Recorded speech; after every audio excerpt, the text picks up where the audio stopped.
Hey everyone, so we finished our one campaign in Canada call. So today I'm doing my talk a little bit late. I'm still focusing on put your dream to the test and the journey of getting to where you are. So a lot of people will say, do what you love and you'll never have to work a day in your life.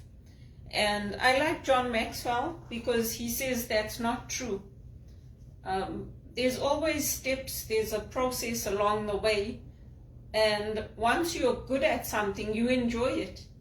If you're doing something that's not within your skill range or that's not a good fit, it's always going to feel like this is work.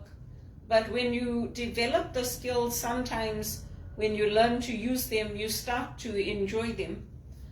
So I like that about him, because people sell the dream that, oh, if do what you love and you'll never have to work a day in your life.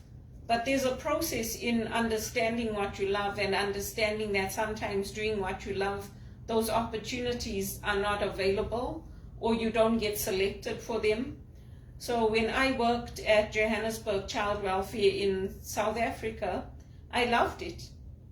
But I also wanted the opportunity to be closer to family, to travel, to do other things with my life, and I wanted to go to England on a working holiday. So I had spoken to them about it, and it also happened that I could not renew my visa, so I left that situation where I was running an HR department, and I went back to Zimbabwe for 6 months, and then I went to England. And I loved my time in England.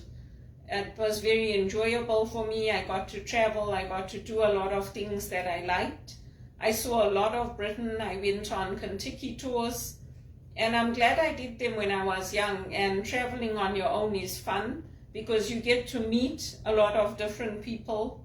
And we were traveling in buses. And it was safe. We always had good places to stay. We stayed in castles or we stayed in small hotels, and our meals were provided. So I enjoyed that. It was fun. And in England, I got to work in a lot of different organizations.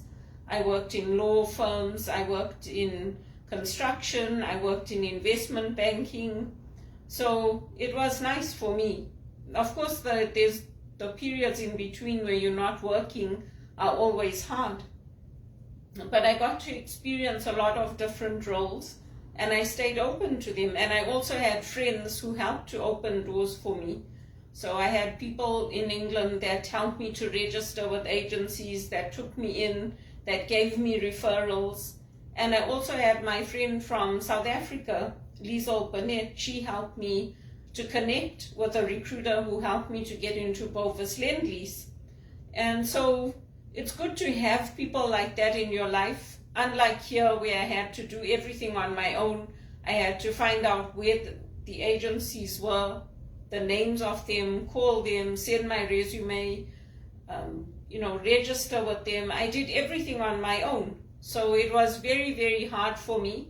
Nobody helped me, nobody opened doors, nobody gave me names of agencies. So it was very, very hard because I didn't have people here willing to help me, willing to guide me, to say, here's the name of a recruiter you can contact, here's the name of a person that I know in construction or in banking. So that's the difficulty when you come into a country and you don't have family who are willing to help you, or you don't have friends who can refer you.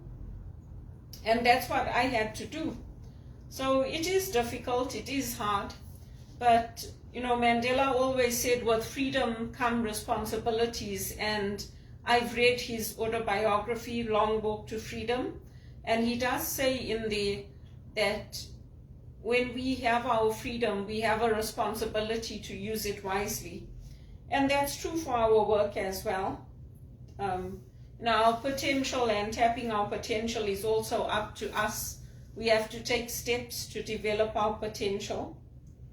And John Maxwell has a quote from Nelson Mandela in here. And he says that when you are traveling in the gap toward your dream, the majority of the time you will not feel like doing the right thing to enable your dream to come true. you'll need to do it anyway. That's what Nelson Mandela had done, and that is what he had done. And he says, I have discovered the secret that after climbing a great hill, one finds many more hills to climb. I have taken a moment to rest, to steal a view of the glorious vista that surrounds me, to look back on the distance I have come. But I can rest only for a moment, for with freedom come responsibilities, and I dare not linger, for my long walk is not yet ended. So when you are successful, you have to do the right things no matter what. Like I belong to HRPA. When I started at HRPA, we didn't have any special treatment as immigrants coming in. We did the same exams as everyone.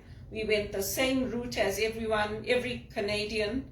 And slowly those things changed because of people like me, and because of what we did.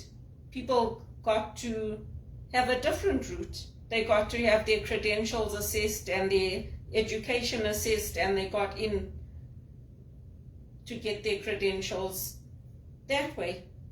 But it's not easy when you are the one who's doing all the work and everybody else is benefiting and your salary is staying the same. You've proven yourself on boards, you've proven yourself in the church, you've proven yourself in different companies, and yet everybody else is getting the HR director roles. Everybody else is getting the salaries of $100,000 a year, and you're still being put into the minimum wage jobs, the call center jobs. It's not easy, but again, I don't have a choice, so I have to keep moving forward and keep doing what I do. And he also says if you're not doing something with your life, it doesn't matter how long it is, it's not enough to just survive, you need to really live. So of course part of living is having the finances to pay your bills, to do things, to educate yourself. With HRPA we are fortunate that we do have opportunities to learn which are free, or you pay a minimum amount, you pay like $5. So I do those, I join those. I've had opportunities to sit on mentoring committees. I've had opportunities to open up my home when I lived at Rosewell Gardens and we were on the HRPA mentoring committee. I met with people in my home. I invited them to my home and we did the matching together. Now everything is online and people, you're connected through the IT. And sometimes I think, how are these people connected with me? Like, I don't see the fit, but, you know, sometimes it works, sometimes it doesn't work. So for me, IT has pros and cons, but there's a process. There's a process that we go through, and we learn as we go. And we have to stay open to new possibilities. Like when I went to see the last ship, you really felt for these guys who were losing their jobs and they were building the last ship, knowing that that would be the last ship that they built, because that was their skills, that was their livelihoods, that's all they did.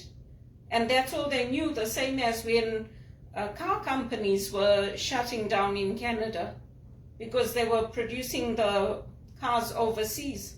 I mean, if they didn't bring the contact center jobs back to Canada, probably I'd still be out of work, or I'd be on welfare, or I'd be destitute, you know. So in a way, I'm grateful. I was one of the ones who said, bring the work back to Canada. And when COVID hit and India couldn't take all those calls, they put them onto us. So we took those calls, so it helped us here in Canada.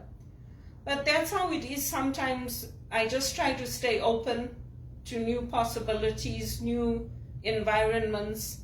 I try to take whatever I can. Not to say that I'm happy in the call center. Of course, most of us who are there are looking for other things.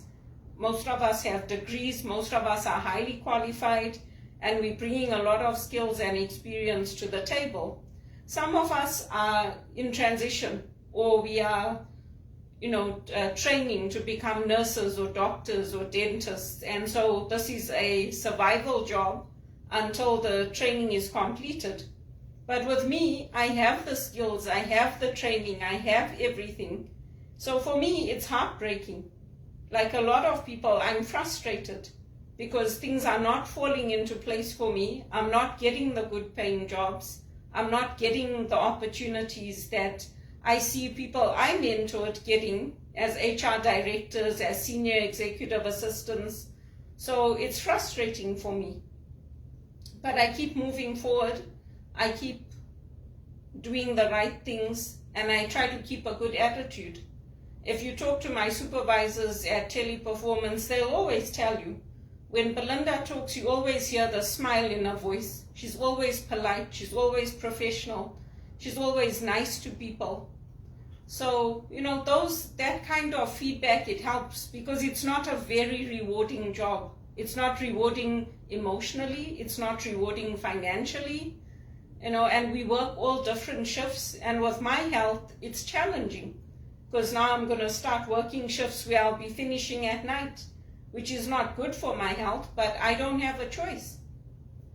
So I just have to carry on, and I will continue to write to all these professionals that I like, these tennis professionals and sports professionals, because you never know where the dots are going to connect and where things are going to fall into place.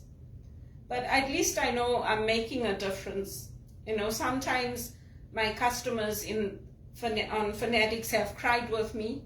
Sometimes I've talked to people who are in hospitals and it's their last wish to get that jersey, or the families bought jerseys for everybody to wear to a funeral or to wear to a wedding.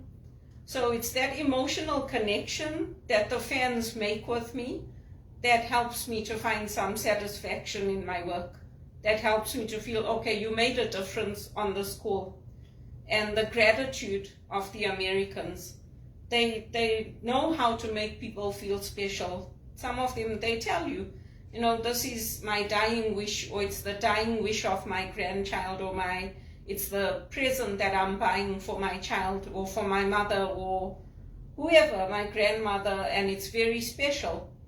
So it's that emotional connection that you make. You may not see them, it might not be face to face, which is always better, but we listen and we help. And as long as I know I'm helping people and I'm making a difference, that's important to me. I haven't mentored anybody for a long time, but I get people reaching out to me, but then something or the other happens and we don't complete that mentoring relationship. But we'll see how it goes. And as opportunities come up to volunteer, I take them, because I've never been one to sit at home and do nothing while I'm unemployed, or while I'm looking for work, or while I'm underemployed. I've always gone out, I've gone to events, I've gone to networking events, I've reached out to people, I've picked up the phone, I've told people I'm looking for work, I've sent out resumes, I've followed up with phone calls. So nobody can blame me. It's not my fault.